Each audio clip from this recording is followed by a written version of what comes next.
Supermarket iced coffee, a quick pick-me-up. But do we really know what's hiding in those bottles? There's 2 servings there, so you're getting 50 grams of sugar. And could the ice in your iced coffee make you sick? These ice cubes be as dirty as toilet water? I'm never eating out again. Plus, the hip-hop health revolution. How Fat Joe lost the fat. Do you feel as good as you look right now? Coming up next. It's that time of year when your coffee goes from hot, may I, to cold. Enjoy. Ready to drink iced coffee in bottles and cans. It's never been so popular. We spend more than $200 million a year on these drinks. They're certainly convenient. Just head to the supermarket, grab, and go. Enjoy. But what's really brewing in your store-bought iced coffee? Y'all ready for season 10? Yeah!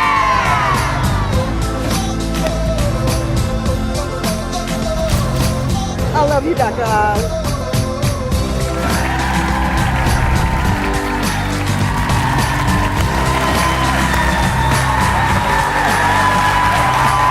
Today, the truth about the iced coffee at your supermarket. Is there an Oz-approved iced coffee that you'll want to drink? You're all excited about this for good reason. Food journalist Mark Schatzker is here to help us investigate. I said iced coffee is not a new drink, but we're seeing a lot of it in supermarkets all over the country. Why so popular? Why now? Well, it seems like for every reason. First of all, everyone loves coffee. There's caffeine in it. We all need that hit of caffeine once a day, some of us 5 times a day. You know who you are. Now, a lot of us are looking for an alternative to soda, sugar-sweetened beverages. Iced coffee's that for a lot of people. We're going to look at that. And finally, there's millennials. They love this stuff, and they're willing to shell out big bucks for the good stuff. So now we're seeing, it's getting bigger and bigger, and now iced coffee's right there in the supermarket. It is super convenient. So coffee has many health benefits. We've talked about them, right? It can give you more energy, you know that, but it can also lower the risk of certain diseases. So do these supermarket drinks give you the same benefits? That's the real question. So let's walk through some of the most popular kinds out there. The first, of course, are the flavored iced coffees that so many folks love. It's not just mocha anymore. These comes in all kinds of flavors. There's everything. Chocolate, salted caramel, vanilla. Now you're probably thinking, but don't you drink iced coffee for the flavor of coffee? Yeah. Well, that is a good thought to keep in mind, because if you look at a simple iced coffee, just cold coffee with a bit of milk, in terms of calories, you're looking at 80 to 100. Mm-hmm. Now, you know those fancy ones you get at those fancy coffee shops that have like whipped cream and they're in the blender, they got caramel chips? 10 times the calories, up to 10 times. Ooh. Now, here's the good news. We scoured the supermarket shelves. We didn't find any that were that bad. But we did find some where the calorie count starts to creep up 200 or 300 calories. So you're absolutely in the realm of a sugary drink. If you ran to this because you don't want the carbonated sugary drinks you've been hammering, you're no better off. You might even be worse off. Might be worse off because you can't even tell. Yeah. All right, next up, the lattes, the cappuccinos. Tell us more about these. So with hot coffee, if you go to a fancy place, the barista, you get a cappuccino or a latte. That is made with steamed milk. The cold version is no different. It's made with milk. I like milk, calcium, protein, but when we looked at the ingredient list, we found other things, like an emulsifier called carrageenan. Now, carrageenan. Yes, it's there. It stops the drink from separating. It gives it a bit of a richer mouthfeel. There's some concern that carrageenan can cause adverse gut reactions. My take is that when we see the ingredient list starting to expand, starting to get bigger and bigger, we're getting more into a processed beverage. We're getting further away from what we kind of all wanted in the first place, which was just cold coffee with a bit of milk. All right, then let's talk about the trendiest coffee out there, cold brew. This is different. This is not a lot of stuff. It's actually a very traditional way of brewing coffee, right? And if this is actually, I have a little picture. This is what it looks like when people make it at home, because it's pretty popular. But this is unique, different. How do they put it in the can? Cold brew is exactly what it sounds like. You brew coffee with cold water instead of hot. And when you do that, you pull out a totally different flavor profile, much less bitter, much less acidic. So a lot of people who don't like that intense, bitterness of coffee, they really love cold brewed coffee. Another really good thing is if you're someone who can't drink coffee black, you might be able to drink it black cold brewed. Just takes the edge off it a little bit. Absolutely takes the edge right off it. All right, last category, brand new. It's called nitro. And it's been popping up in coffees recently. I had never heard of this before, but we're going to try it today together. This is wild. This is coffee that's pressurized with nitrogen. It's like it's carbonated. Check this out. It's like beer coffee. Listen to that sound it makes. Then you pour it. You get this nice creamy head on top. Look at that. You can see the carbonation on the side coming up. Now, I want you to taste this because it's got a creamy, sweet flavor. A lot of people would drink this and they would swear that it's got milk, it's got sugar, it's got none of those things. This is a 0-calorie beverage. It really does taste creamy. It fills your mouth completely. It tastes a little bit like an espresso, put a little half and half in it. Exactly. And if you're trying to get away from, you want something that's a bit effervescent, it's got a bit of sweetness, that, something more exciting than water, but you don't want to drink soda, I think this is a great place to go. So what are the other health benefits of this, besides the fact you skip the sugar? Okay, it's less acidic. So some people don't like the gut rot that you get with coffee. This is less acidic, you won't get that. And there's also some people who think that the nitrogen actually increases the rate of absorption of the caffeine, so you get a bigger caffeine pop. So that's exciting for a lot of us. That's also a double-edged sword because there's such a thing as too much caffeine. So I would say don't drink more than 2 of these in a day, otherwise you might be overdoing it in the caffeine. All right, beginning of the show, I gave the front row, who are all coffee lovers, some of this nitro coffee, so I wasn't the only one who tasted it. Show of hands who liked it and who's getting a little buzz from it. What do you think about it? It's really good. Like good, like I'd drink it again, or I'm just saying that because Oz will give me a hard time otherwise? Like good, like I'm about to finish it, but I didn't want to be rude. Okay. I don't know if I'm getting a little bit of a buzz. Are you feeling this? A little bit of a buzz. Yeah, I don't know if you guys are big coffee drinkers, but I actually, it smacks me a little faster, which I guess makes sense, Mark, right? Yeah, it livens it up on the palate and it livens it up in the body. All right, so Barista Sam is here. Hey, how welcome. are you? You've never had a coffee from a bottle or a can before? No, because my background is I manage a micro roaster coffee shop. And so everything I have is freshly brewed in the morning, and even the cold brew is pulled right out of that 16-hour window. So what I drink is as fresh as you can get. So when I was tasting the bottles, it was a different experience because even though it's bottled and it's fresh and it's not going bad, it does lose a little bit of the caffeine and a little bit of the acidity that some people might like in coffees. All right, so we charged you with tasting all the ones we just presented and give us your expert opinion with your what's a micro what? Micro roasting. Micro roasting. I was gonna say brewery, but I envision the same kind of thing. Which one did you like the most? The cold brew. The cold brew? 100%. It's really remarkable. If I didn't have to add, in the hospital, you're trained to be wary of coffee because doesn't taste very good where we get it from, and you got to put lots of sugar in there and creams and this I would actually drink. Absolutely. It tastes like I'm having something that's real. This is like having carrot juice, except it's not. It's a little better. A little better. I like carrot juice more, but we'll call that. I like kale juice. Have you had that? And I understand. All right, Mark, give us some advice on health. If you're looking for coffee in the supermarket, one of these cold versions, what should we look for? Well, always look at the ingredient list. The shorter the better. First ingredient should be coffee. Absolutely. Think about the sugar. Try and avoid sugar. If you have to have it, maybe try adding it yourself. But let your palate expand. If buy one of these cold brew, one of the nitros, you might not like it the first time if you're a sugar lover. But by the third one, your palate will start to change, and then you'll go back to one of those really sweet ones. You go, what was I even thinking? I bet you a lot of folks will like the cold brew. The nitro's really hitting me in the head, by the way. I'm getting a little bit of a brain rush now. But it might appeal to you. I'm fascinated they're making the things. Up next, from iced coffee to ice cubes. Now be careful about this. Are your ice cubes as dirty as toilet water? Think about it. Is it possible? We're going to find out what our germ test revealed. That is next.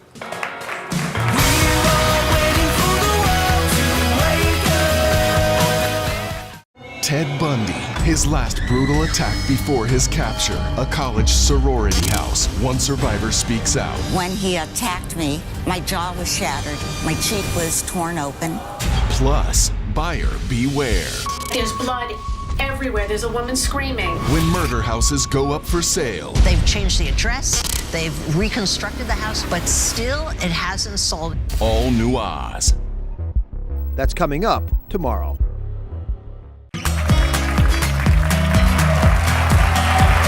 From coffee shops to restaurants, even in your own home, many of you use them in every cold drink.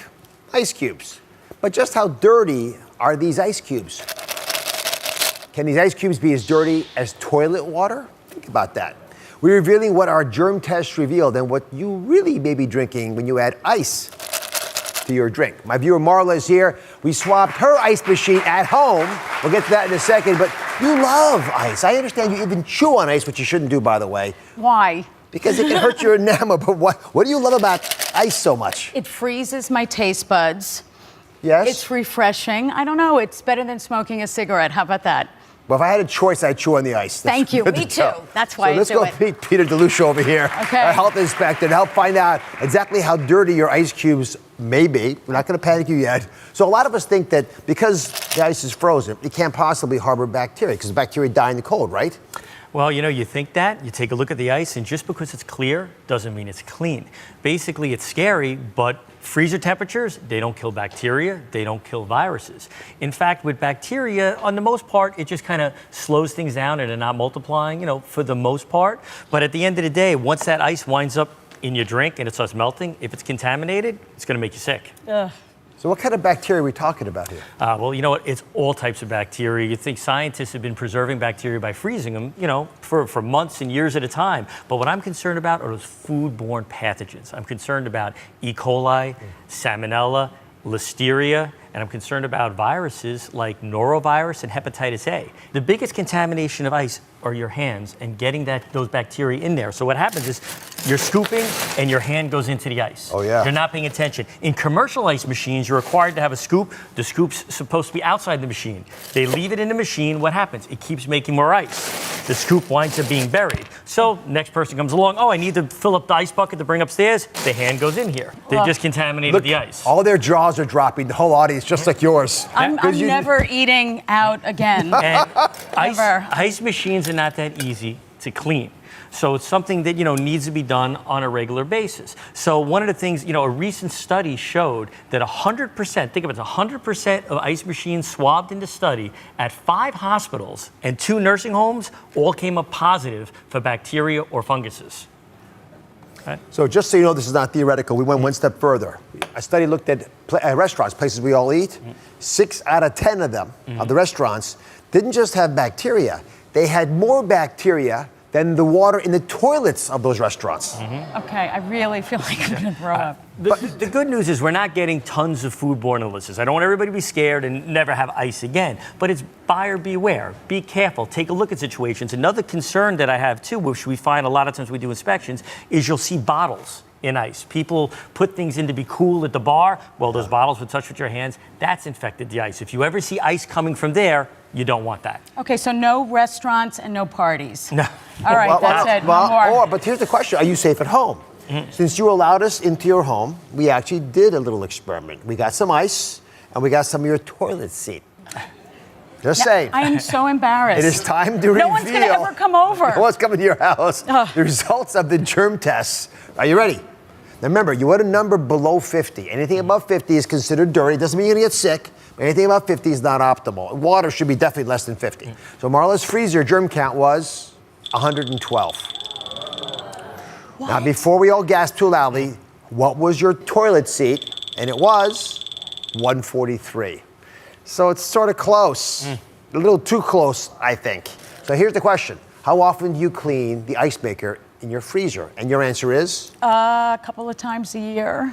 You do? Yeah. If you clean it at all, you're better than me. Okay. Because most of us don't even do that much. And most of us probably don't even think about it. But what about the coffee shops and the restaurants? Are they cleaning their machines? So we spoke to a fast food worker who, well, you'll see why. He wanted to remain anonymous to tell us the truth.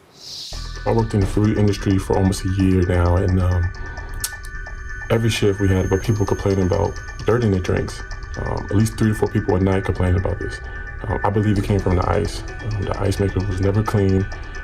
I've never seen it clean since I've been there. And also the buckets that they used to transport the ice was really dirty, dingy buckets. I also hear people complain more about bugs or whatever in their drinks as well. That's a bug. It's a frozen bug. I mean, it's going to happen. I mean, we're living in a real world. Things are going to get into our machine. So the issue isn't to never contaminate them, which is ideal, but you got to clean them. So how often should we clean them at home? How often should restaurants clean them? Well, restaurants are a whole other story. I mean, there's different size ice machines, different cleaning frequency. The real big ones that are like the commercial grade ones that they're producing a lot of ice, they break them down. They're supposed to break them down every couple of months, but they're supposed to take a look at them every day because what happens is you've got lots of parts and all in a very moist area where you're going to grow typically mold and fungus more than anything else. So you need to wipe those things down with a sanitizing solution and keep them clean. But those ice bins you see that are up front at the restaurants and all, those are going to be cleaned daily and even sometimes multi-pot times during the day. But at your home, I'm glad to hear you actually clean it because most people, they're not cleaning their ice machines at home. But if you do it once a month, that would really be optimum, especially cleaning this right here. And they come in all different shapes and sizes, but the ice basket, that's what you want to make sure you clean. Okay. I have a question. So when I entertain, I have to be in full head-to-toe hazmat. No, if you clean this, as described, it's going to be a low number, because what happens is the bacteria is growing in a place you don't expect it. But just in case, take this with you. It's a gift from the show, Mama. Oh. Yep. At least we can do. Thank Peter, you. appreciate it. Great seeing We'll be you. right back. So sweet. What you need to know about the latest all-natural sweetener for your morning coffee or tea. How's it taste? Sweet. Pay attention. It's coming up.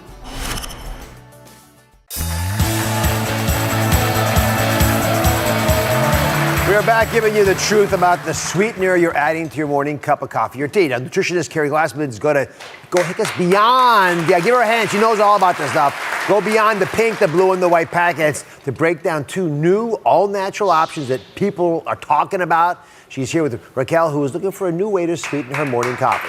The first idea is completely new. I have never heard about it before. I've never tasted it. It is sweet potato nectar. You always bring these breaking ideas to us. What is this stuff? What should we know? So I think we're going to be seeing a lot of this year. So there's a big anti-sugar movement going on, right? And as a dietitian, that makes me very happy.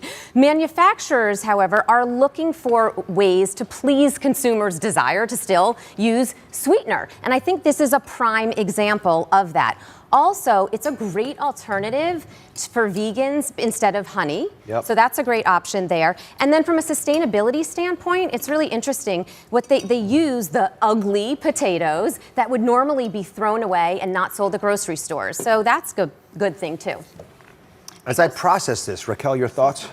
It tastes really good with the coffee. Like, it's not very overwhelming, and it's light, and it's not as heavy as like my simple syrup. Raquel, you're absolutely right. Yeah. It doesn't smack you. It's not as sweet as sugar. How does it compare to sugar? How many calories per tablespoon, all that Okay, usual so the stuff? calories are going to be pretty equivalent to honey, which is slightly higher than sugar. The big difference is, though, that this has 6% fructose, whereas honey and sugar is about 50%, and then something like agave has about 80%. And we know that added fructose is really the type of sugar we want to steer clear of as much as possible because it's metabolized different in the body and really is linked to most of the health issues when we're concerned about sugar. Raquel, here, and take this, and take one of these potatoes, too. Thank you. All right. The next sweetener we're going to talk about is something we have looked at in the past, monk fruit sweetener. So educate us about monk fruit. So monk fruit it comes from the monk fruit, of course.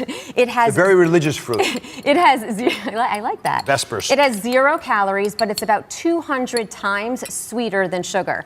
It has a very low glycemic index, but it still may trigger insulin secretion. So, Keri, before we get to the taste, tell us how it's sold.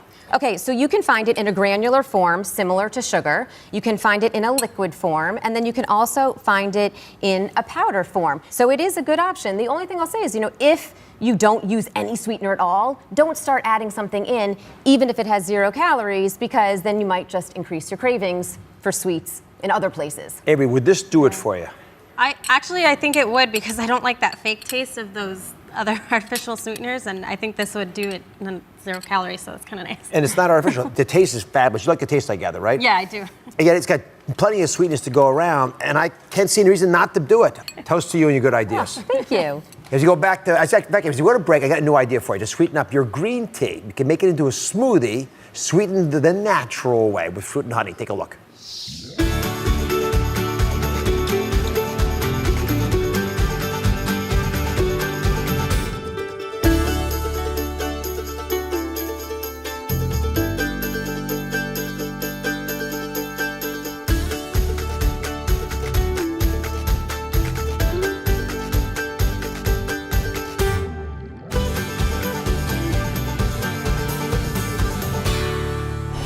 Today on the show, we're doing a hip-hop takeover. We're talking about a hip-hop health summit with the stars of the biggest music genre addressing the industry shift to a healthier lifestyle. Tune in to find out why we are trading champagne bottles for vegan juice. You won't want to miss this.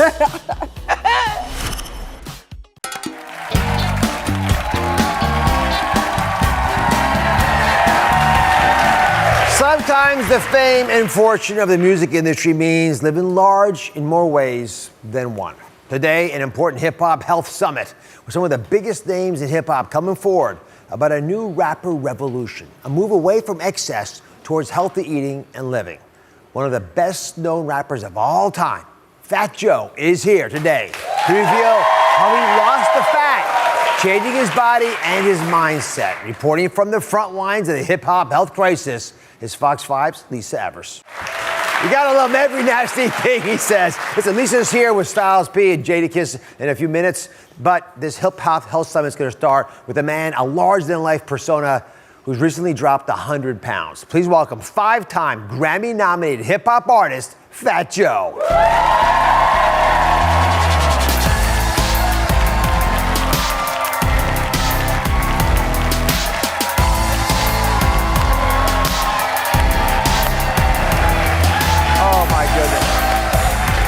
God bless you for being here. Oh, man. I'm so proud to have you. It looks amazing, doesn't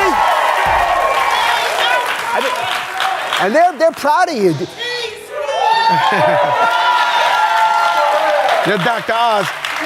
It's an honor to be here with Dr. Oz. I've always watched your show with my wife, with my family, and we love the work you do and bringing the health message out there to the community. So I really want y'all to know I'm honored to be here with Dr. Oz. This is a big deal for me. God bless you. Thank you. Well, there's so much to talk about. I mean, I first saw you actually in action helping kids learn about their bodies. And what's so important about hip-hop getting engaged in this is you guys tell the truth. That's right. The essence of the genre. So when you tell kids the truth about their lives, they listen to you. Mm-hmm. But I'm going to start with you. I see you walk out here. You got a swagger to you. You got a look. Do you feel as good as you look right now? Yeah, I feel as good as I look, and I'm trying to feel even better, Dr. Oz. And you got to keep it real with yourself. Yeah. Let's go back a second. Your weight was part of your persona, right? You named yourself Fat Joe. Well, you know, I was always Fat Joey from Forest Projects in the Bronx, you know? Yeah. So I don't think a skinny Joe ever existed, man. Nah. But you tipped the scale of 460 pounds at your heaviest. Even more, Doc. Even more. We would go, me and Big Pun, rest in peace, you know, you go to Sizzlers, and you know, you put your plate on top of the tray. We would take the plate off and fill up the whole tray. Ooh. So a lot of guys that come from where I come from, you make money, you start thinking you want to eat lobsters and drinking bottles of champagne, and you're doing it big. But the truth is, you're doing more damage to yourself. But take me back to that point. Your first solo album comes out, Represent. Mm-hmm. You go from being well-known in the South Bronx to becoming worldwide in your appeal. And you have access to everything. So where are the pitfalls there? What? There's too much pitfalls. There's too much pitfalls from then to now, Dr. Oz. Like, everybody always seems to want to eat, to meet, to talk, to do. It's like I'm addicted to food. So if I'm riding in the highway and I see a McDonald's signs, it's like McDonald's fries is chasing me. They break dancing by me. They doing salsa. Nah. And we gotta try our best to stay away from that. So in my house, we don't have none of those temptations. You know, my wife, she's very health conscious, so we don't even bring it in the house. So let me talk about this wake-up call you had. 2000, Joe was scheduled to perform on SNL, Saturday Night Live, with two of his closest friends, Jennifer Lopez and Big Pun, we just mentioned a few seconds ago. Big Pun canceled at the last minute. 2 days later, you received the devastating news. He had passed. We were young, right? So when you're young, you think you're invincible. And so we got to teach the youth from now. Well, how did it affect you when this? That affected me. Big Pun was 28 years old, weighed 700 pounds, has a heart attack, respiratory failure, leaves 3 kids behind and a wife. I went on what I call a crackhead diet, where I ain't eating nothing for like a whole year, and I started working out at the YMCA. So I lost about 100 pounds. So what's been the key to on your road to success? What are the obvious ideas? Education is key, Dr. Oz. That's why we love you so much and we appreciate what you do. So, education is key. So, a lot of people, so diabetes is like the VIP, the express lane to death, right? Yes. And people don't realize, some people say, yo, I don't have a sweet tooth. I don't eat all this junk food, but when you go to a Spanish restaurant, they put bread with butter on the table. Once you eat that bread, it turns into sugar in the body. You know. Then you eat the rice, beans, and God forbid you eat fried chicken or something like that. But let's just say the rice and beans and platanos. That's all sugar in your body. Yes, you know. Then when you turn around and you eat a dessert or something like that, God forbid you drink 2 sodas, you're done. You're recipe for death. So we got to stay away from the carbs. What I mean by carbs, I mean rice, bread, spaghetti, potatoes. All of that we got to do away with. So we got to eat meats if you're into eating meats, fish, chicken, but you gotta lace it with greens. That's the only way you're gonna live. The carbs are the killer, Doc. You want to co-host the show from now on? I mean, I would love to. I'm in. I tell you, you got it. I'm telling you, Doc. All right, so we got a mutual friend, DJ Khaled, who, I gather he and others are looking at you and saying, if Fat Joe can do it, we can do it.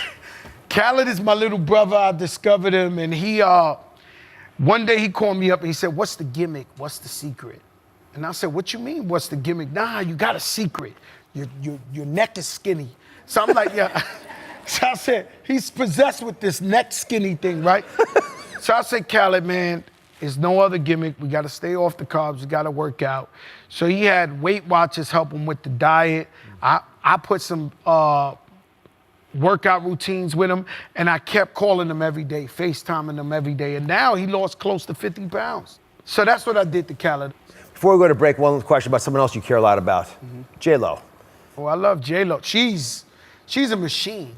She is a machine. She's probably gonna go down as the best looking older woman ever. Like ever. She might. There she is. It's Halle Berry. There's a couple of them, Halle Bailey and a couple of them, but I think J-Lo's gonna win. So are you going to the wedding with A-Rod? I would love to, if she invites me, I'm going 1,000,000%. I think it's a beautiful couple, her and A-Rod. Yep. He's handsome, she's beautiful, they're good. They're handsome. All right, when we come back, Lisa Evers is here with some of the biggest stuff you want to hear about. Music's heaviest hitters are trading in champagne for vegan juice, sparking a hip-hop health revolution.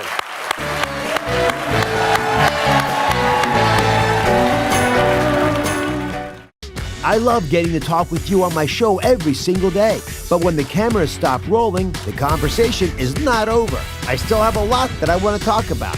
So download the Dr. Oz podcast on Apple Podcasts or wherever you get your podcasts.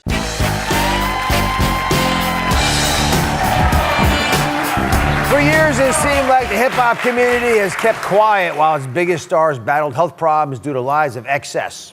Until now. Today, a hip-hop health summit with the stars of the biggest music genre addressing a big shift in the industry towards a healthier lifestyle. I'm here with a woman who has been on the front lines telling hip-hop's story from the very beginning. Fox 5 reporter right here in New York City, Emmy-nominated host of Street Soldiers, Lisa Evers. Fat Joe, we just talked to, he's lost 100 pounds recently. He lost 100 before that. And two members of the iconic The Lox rappers, Styles P and Jadakiss, who are bringing health back to their old neighborhood, one green juice at a time. Well, take it away. I want you to talk to folks that you brought to our station today, because they're each of you iconic in your own way, and I'm very proud that you're here talking about something that matters. No, definitely. Well, Styles and Jadakiss with the juices, the community, their whole thing, they've been involved. All three of these gentlemen have been involved in the community from the very, very beginning. No matter how famous they become, no matter the world tours, the awards, the Grammy nominations, all of that. And for you guys, this whole mission of food, especially coming from the urban centers where you get fluorescent colored soda or something fried, that's pretty much it. It's more of a mission to you. It's not just about a health craze. Tell us about that. It's very much a mission. I mean, fast food has been around since the late 1800s, early 1900s, which means in most neighborhoods you're required to live in fast and just picking up the meal. So every poor neighborhood, urban neighborhood, just every neighborhood in the country, period, should have healthy options. And it should be known what the healthy options are. And Chris, what about the influence of social media too? Because people see the artists, they see you guys every day, they see every aspect of your life, they make all kinds of comments. Is that playing a role, kind of pushing people in a positive direction? Social media definitely plays a role. It's definitely a big platform. A lot of times the kids or the people, your followers, fans, they usually go off what they see. So if you in the juice bar, you in your own crib, cutting up some bananas or, just living a healthy lifestyle, it usually follows, and you know what I mean, it'll go a long way once they watch your pages like more than they watch you in real life. It'd be so easy for you guys with the fame and fortune you found. Just move on and leave it all behind. That's actually why I'm so honored you're here, because you could have moved on in life. I think that's not what it's about. It's always about whether it's health, whether it's any type of issue in our community. We love our community. So everybody talks about getting rich and moving out the hood. We actually come back and embrace and open businesses in our hood and show them how to live a healthy lifestyle. You know, it's all about our people, bro. And Dr. Oz, I think also the core of hip hop is about authenticity. So it's also about caring about yourself, caring about your loved ones too, because we've seen too many big stars pass away in their 40s from weight-related problems like diabetes, like heart issues. And I think when you see stars of this level and this magnitude, they're among the others like we see like Common, Erykah Badu, we've seen she's on the R&B side, but we've seen so many other artists who've shed the weight and are adopting these healthy lifestyles, and they're making it a trend. They're also making healthy eating and a healthy lifestyle a trend. Like a lifestyle. It's more than a trend because trends come and go. Like you say, this right here is permanent. It's not temporary. This is till you go. Definitely. Styles and Jada wanted to share this with all of you guys in the audience. So backstage, I heard you got something ready for us. Yeah, something special. Yes, we do. Yes, we do. We got the Oz coming. The Oz? You got the Oz coming. I have a drink. We got the Oz. I have a drink. We are huge fans of Dr. Oz, so we know you're a kale fan. Oh, I do love kale. So we have kale, spinach, bananas, green apple. Oh my goodness. Styles, Jada. And toast. Toast to all you guys. Let's toast the hip-hop health revolution. Yes. God bless your Buddha. And to you, Dr. Oz. Lisa, bringing this story to us. You guys are wonderful. Best of wishes to you. Cheers. We'll be right back. Lots more to do.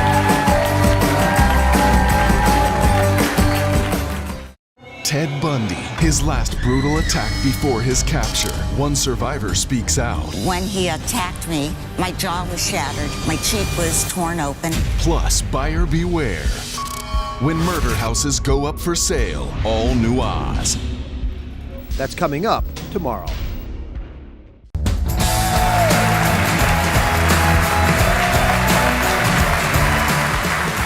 Today, the number one thing I never leave home without, and you shouldn't either, I'm talking about aspirin. Now, every year, nearly 800,000 Americans will suffer from a heart attack. Right? It's a common problem. And listen carefully, nearly 800,000 more will have a stroke. But you may be able to save your own life and the lives of those you love. And here to tell us more is cardiologist Dr. Paul Germy, who's here on behalf of my trusted sponsor partner there. Dr. Germy, why is it that we have so much control over our future, and how can aspirin, chewing it in particular, save our lives if we're having a heart attack? Well, it's important to note that when you chew the aspirin, it speeds up its ability to get into your circulation. And that's where aspirin works. It works by blocking platelets from sticking together. And it's that sticking together of the platelets that occurs in the artery in your heart. So by chewing the aspirin, you speed the delivery of the aspirin to the clot, and you allow the blood flow to continue. And it's important to note that in the setting of a heart attack, you call 911, you chew the aspirin, crush it, and swallow it. Now, I know you don't like the taste of the aspirin. I get that. But it's really important to remember this lesson. Let me show you what happens in your body when you do take an aspirin. So let's go inside the heart first. Dr. Germy spoke about this. But this vessel in the middle of the heart sends blood into the heart so it can keep beating. This vessel right here. Let's go inside of that vessel and see what happens. The blood vessel has little red cells that are coursing through it, but this plaque, this white plaque, can grow larger. Now watch carefully. Right here, there's a little irritated area and a plaque, and it ruptures. Now your body has an open sore in there, and platelets, which are sticky, form a little clot to heal you, but unfortunately they close off the artery, blocking it, and boom! It's like someone punched the front of your heart. It causes a heart attack. But if you take an aspirin, right? Which again, you should ideally chew it when you start to feel that pain. Pop that aspirin in there, right? And as you chew it, it immediately gets into your bloodstream, right? And it can affect that artery that I just showed you. Let's go back to that same artery. Now you have those same red cells running through there, bringing nutrition, oxygen to your body, to your arteries, and to your heart. But that plaque, when it gets big and it ruptures, watch what happens. Yeah, the platelets stick a little bit, but you don't form this big scab. Blood can still get around it. A little bit of blood can escape. That gives us time.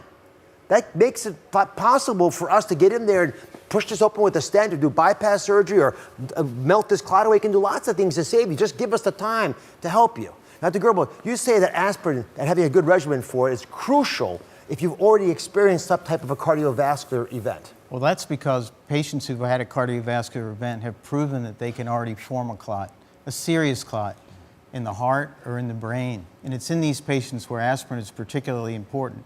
And in fact, administration of aspirin under the direction of a doctor can reduce the second occurrence of a heart attack by 31% and a clot-related stroke by 22%. But of course, all patients need to talk to their doctor first before starting an aspirin, stopping an aspirin regimen, or changing an aspirin regimen. Give us the numbers one more time. 31% reduction of having another heart attack if you've had one. 31%. 31%. And 22% reduction in the occurrence of a second stroke. These are massive numbers, big numbers, and no one knows them better than Tony because she's been taking Bayer aspirin ever since she had an ischemic stroke. Thank you for being here very much. Thank you so much. So you had this, if I understand correctly, this ischemic stroke 2 years ago. Yes. You look good. You feeling okay? Yeah, I feel great. All right, Thank you. So thankfully you were able to recover, so you had to get advice. So what went through your mind after you had this stroke? You're still a young woman. Yes, I was terrified. I was so scared. I couldn't believe this actually happened to me. I didn't know what my future was going to hold, but I knew that I need to make some changes in my lifestyle to commit to stop smoking. Good for you. Did you do it? Yes, I did. Oh, I 2 like years that. clean. I 2 like that, Tony. years. And also I started an exercise routine. Running marathons? Oh, no. No. But something No. that makes us sweat once in a while. Exactly. All right. Yes. So she told me that taking Bayer aspirin is a key component in helping prevent a second cardiovascular event in your case. Yes. How does that fit into your regime? My doctor put me on aspirin after my stroke, and I've continued to take that every day since, faithfully. It's on my nightstand. Good for you. And yeah, I have so much to live for, so much to be thankful for. My wonderful husband, who's been so amazing and supportive through my recovery. He's just an amazing man. And so it's important to me that I make every change possible so that I can live a long and healthy life. You know, I'm proud of you for taking charge. Thank you. You had a warning Thank you. sign. Thankfully, you recovered from it. Not everyone is Yes. so lucky as you, but when you have a second chance, don't give it up. And for most folks, if you can prevent the first problem from ever happening, that's even better. So, Dr. Germy, who should be taking a daily aspirin? Well, you know, the decision about taking a daily aspirin is best a decision made between the treating doctor and the patient. You know, there are many reasons patients take aspirin for pain control, for control of fever, for arthritic pain, but it's important to note that aspirin is an important cardiovascular medicine and it can save lives. So the doctor needs to take into account the total health of the patient. It's a personalized decision that needs to be made, and in that setting, many patients can derive a benefit from personalized treatment with aspirin. Remember, the word doctor comes from the Latin for teacher. That's what we're supposed to be as teachers. So you were a good student. Thank you came to so class much. prepared, and I'm proud of you for doing that. Thank you. All right. Thanks to my partner, Bayer, you're all going home. Everyone here with a Bayer aspirin pill tote to keep in your wallet or your purse. And that's not all. You're also getting a $100 gift card to CVS. Enjoy it. We'll be right back. Thanks, John. Very good job.